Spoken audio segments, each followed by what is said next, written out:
Olá, meu nome é Marla. Essa é a aula 25 da disciplina de Biologia Celular. Essa aula continua falando de transporte de membrana, mas dando uma ênfase em como superar, como vencer a barreira que as células impõem. A pergunta é a seguinte: como que algo que está fora do seu corpo vai entrar para o seu corpo?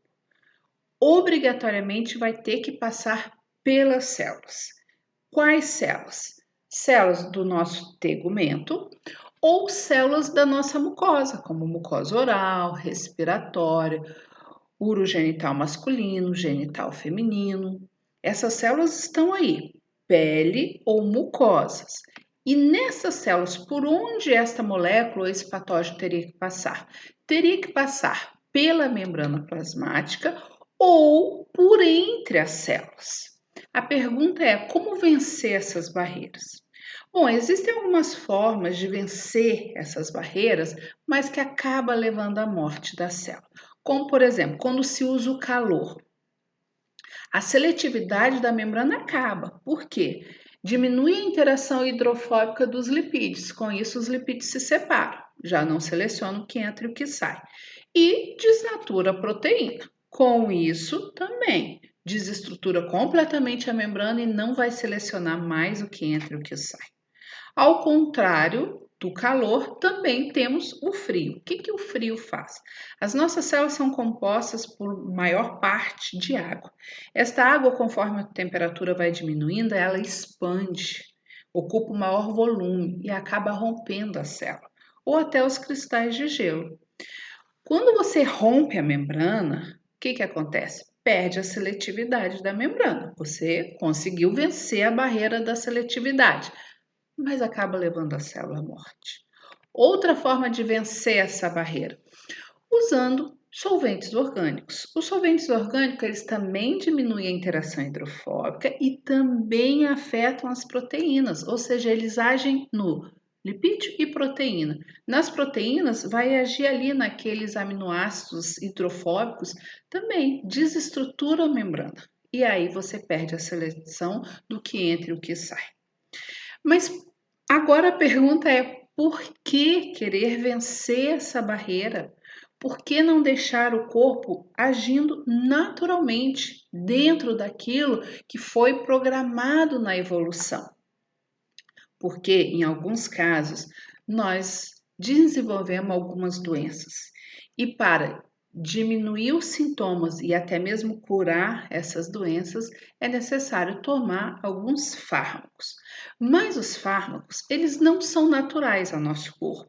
Na nossa evolução, até chegar ao Homo sapiens, nós não tivemos em contato com muitas moléculas que são utilizadas nos fármacos. Como eles entrariam na nossa célula? Se eles não têm receptores ou se são muito grandes, como eles não são reconhecidos, não é natural ao nosso corpo. Então, realmente tem que vencer essa barreira, romper, tem que superar. Quais barreiras, então, que nós estamos falando? Quais são essas barreiras que os remédios vão ter que vencer? Ou passar pela membrana plasmática, ou passar por entre as células, no espaço intercelular. Nós vamos falar um pouquinho disso em alguns sistemas, começando pelo sistema digestório. O sistema digestório é formado por uma mucosa, vai desde a boca até o ânus, ou seja, existe uma ampla área, e isso é vantajoso quando quer administrar um fármaco para ele ser ingerido, para ele entrar nas nossas células, então é importante que tenha uma área ampla. Isso acontece desde a boca, principalmente no intestino, que tem as dobras, tem as vilosidades, nas células tem as microvilosidades, então isso é importante. Outra questão, tem que ser um órgão que é bastante vascularizado, porque quando aquele fármaco entrar, ele vai atingir a corrente sanguínea e poder ser distribuído, chegando a um órgão de interesse onde teria que atuar.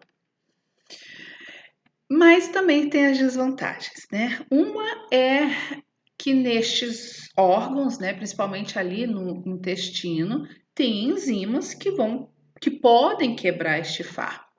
Ou este fármaco vai entrar em contato com a acidez, seja do estômago, ao passar pelo estômago, e até ali no início do intestino delgado também é muito ácido. E além disso, se ele está viável para atravessar membrana, ele não tem um receptor ali, não tem um transportador natural. E se tentar atravessar por entre as células, tem aquelas barreiras. Então, a indústria farmacêutica encontrou alguns caminhos. Por exemplo, revestimento com polímeros bioadesivos. Esse polímero é um vestimento, né? E ele permite o seguinte: ele permite proteger este fármaco contra a ação de enzimas que naturalmente existem no nosso sistema digestório. Não só das enzimas, como da própria acidez. E por ser um revestimento hidrofóbico, ele facilita a entrada na bicamada lipídica das células. Além disso, este revestimento com polímeros bioadesivos, ele abre temporariamente aquelas interações entre as células, as junções intercelulares. Com isso, o fármaco que está do lado de fora consegue entrar e atingir a corrente sanguínea. Outra forma de entrar no nosso organismo seria revestir o fármaco com proteínas, moléculas transportadoras.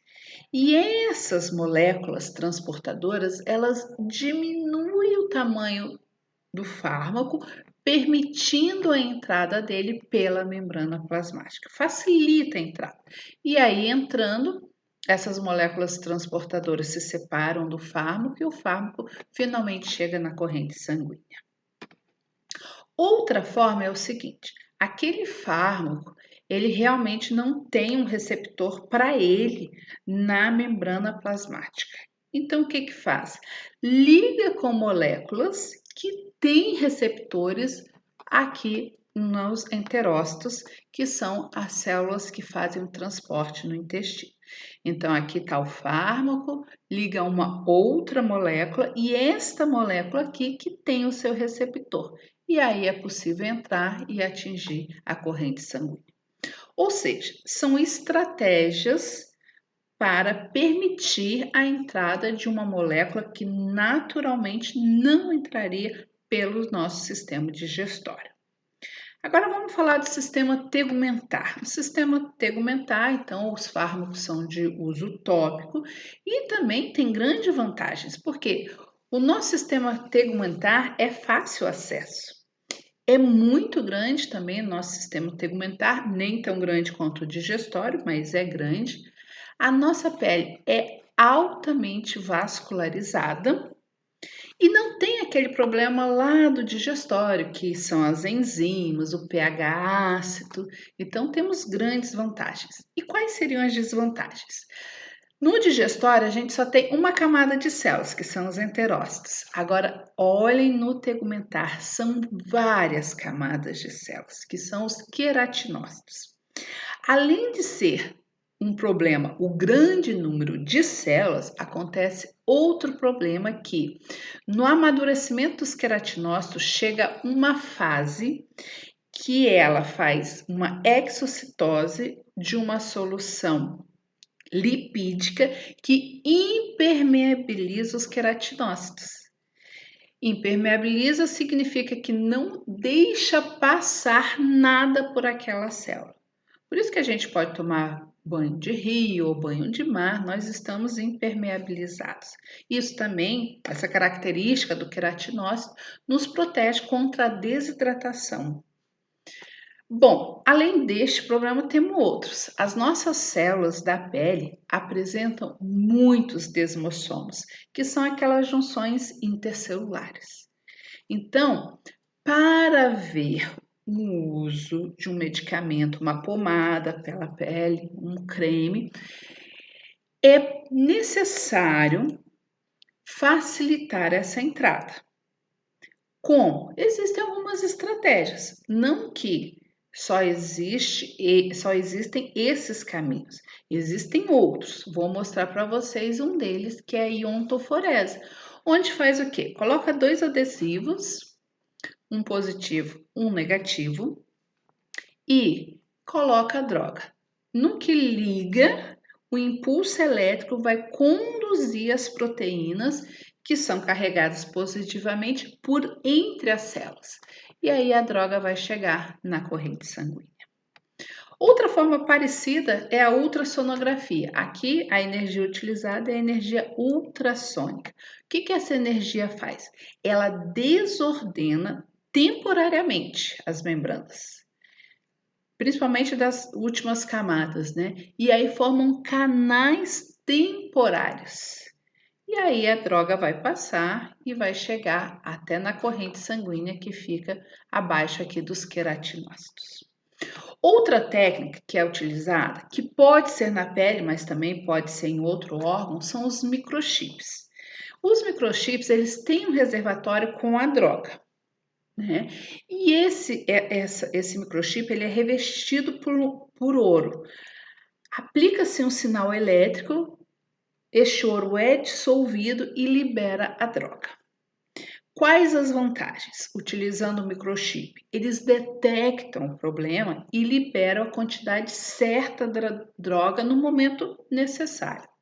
Além disso, é possível que o médico vá acompanhando o estado do seu paciente no seu laboratório.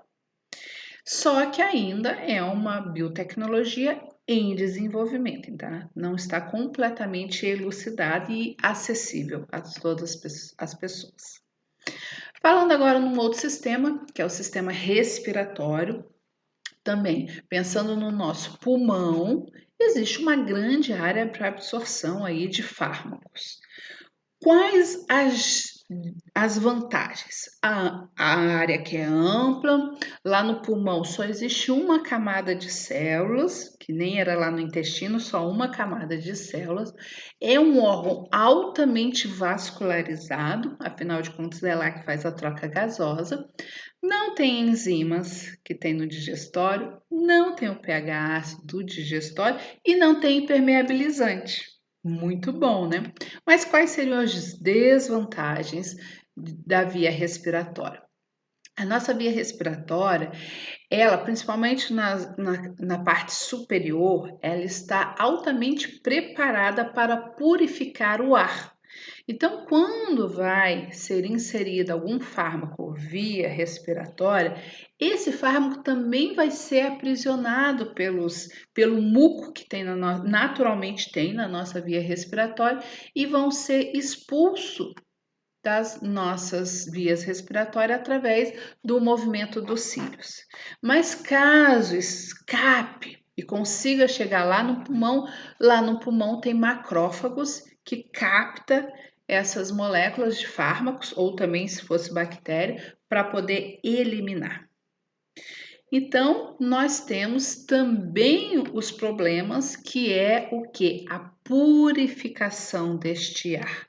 Então, quando o fármaco é introduzido no sistema respiratório, foi necessário desenvolver inaladores diferenciados que liberem uma névoa extremamente fina para que ele consiga passar por essa barreira de seleção e aí sim, quando chegar lá dentro do pulmão que tiver em contato com as células do pulmão, ele pode conseguir entrar e vencer a barreira da membrana plasmática ou das junções intercelulares. Outro caminho, agora já não falando mais de sistema, é a terapia genética. O que é a terapia genética? No lugar de usar um fármaco para esse fármaco atuar naquele problema, naquela doença, ou minimizar os problemas que aquela doença está trazendo, você transporta o material genético para dentro da célula. Que material genético é esse? É um material genético que vai substituir aquela parte do seu genoma que não é funcional e que te levou a essa doença. Então, transporta para lá um pedaço, vários genes, que vão poder ser capazes de reverter este quadro da doença. Então, a vantagem é que vai direcionar genes específicos para aquela doença e aí não vai precisar mais de fármaco. Mas existe uma desvantagem nessa terapia genética, existem também barreiras. Por quê? Se for introduzir um grande pedaço de DNA, primeiro ele vai entrar por causa do tamanho. Segundo, ele pode ser destruído por enzimas. Mas então, para evitar esses dois problemas, introduz pequenas porções através de vírus, que é o que vocês estão vendo aqui, ó. Um gene normal, ou seja, diferente daquele gene que causa doença, ele é inserido num vírus e esse retrovírus entra numa célula em cultura e esse gene, então, esse DNA viral e o gene são inseridos nos cromossomos e aí vão ser inseridos no paciente. Qual a vantagem? Tá levando a parte que interessa, mas também tá entrando DNA viral. E aí estes vírus poderiam causar problemas para as células. Uma outra forma, então, de não ter este problema é usar vetores não virais, que compactam o DNA e vão levar a células específicas. Mas isso ainda está em desenvolvimento, ainda tem um longo caminho a ser alcançado. Aqui está a referência de algumas imagens.